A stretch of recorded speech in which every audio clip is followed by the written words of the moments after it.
How to make a leather case for a SOTO micro torch burner.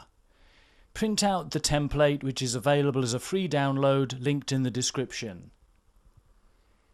Carefully cut out your leather. This happens to be 1.1mm pull-up horse leather that I'm using. It's not absolutely essential to cut this hole, but it is a nice feature to have that fuel level gauge window.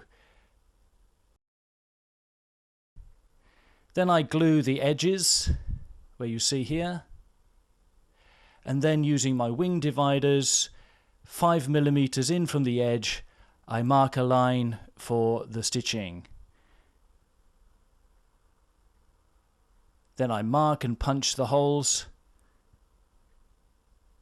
So using some complementary colour thread, I just finish off the stitching there. I like to add a lanyard like this because it makes it easier to get the sleeve on. It'll be quite a snug fit. And then all that's left is to add some wax, and then the project is finished. Thank you for watching. There are many more free downloads and tutorials on my channel. Thanks for watching.